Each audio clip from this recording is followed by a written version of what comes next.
Hi, this is Dan Collins coming to you live from Traders Expo New York. Joining me is Andy Waldock from Waldock Trading.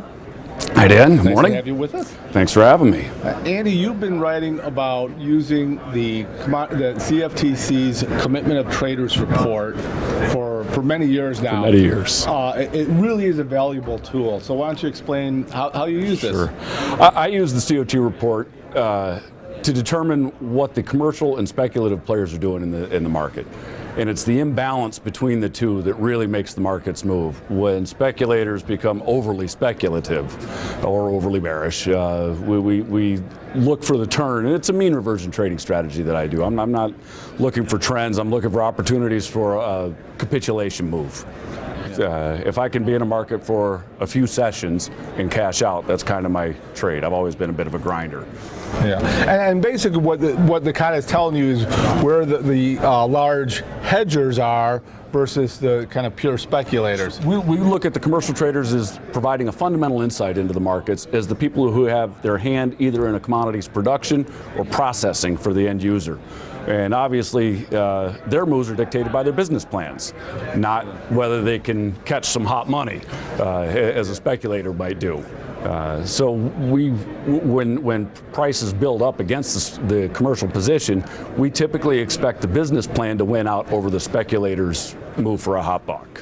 Yeah, and I know that a couple of years ago there's a lot of criticism of the COT report because the way it was reported seemed to be getting askew. I think it was because of the long commodity money, and it changed the way things looked. And they had different reports. It did. Almost 10 years ago now, they introduced the traders of financial futures.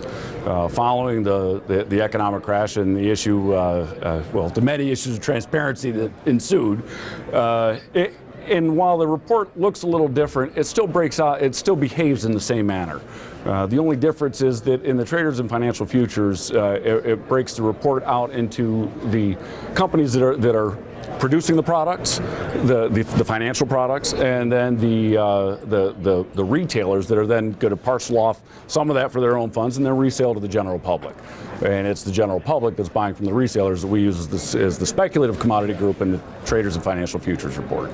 Yeah, now you have specific trading strategies that people can use on this, but doesn't everyone need to at least look at this if they're trading in a different manner just to know where where the money is? Dan, I couldn't agree more.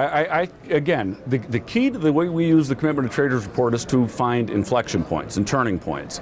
So trend traders who have had a great run can look at the COT report and see that it's becoming exceptionally imbalanced and perhaps start cranking in their stop losses or do something in order to take some profits or lock in some gains when they get the move that they were looking for before the market becomes overly speculative and implodes on itself. Yeah. As we were talking about the silver market before, one point reached a max of almost 23-1 on the long side. That's a lot of speculative interest.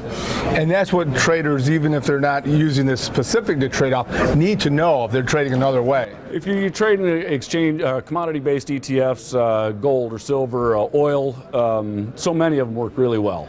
And I think that the value in the report is in, again, isolating the points where it turns, where it's going to turn. Okay, well, I'd like to remind everybody out there that Andy does a weekly report for moneyshow.com where he has a table that shows all the markets in the Commitment of Traders report. And Dan, I've been keeping this table for over 15 years by hand. I mean, I started doing it on Excel. And as things have developed, we now have Bitcoin on it as well, as you know. Yes. So whether you trade off this or not, you should check out Andy's report every Tuesday on moneyshow.com that has all the physical commodities, all the energies, all the interest rate futures to see if there's an imbalance that you need to consider. We do look at about the 25 to 30 most liquid U.S. markets, and we track the turning points right there, yeah. All right, well, great to have you with us. Thanks for having us, Dan. We're going to take a quick break right now, but we'll be back with more from Traders Expo New York.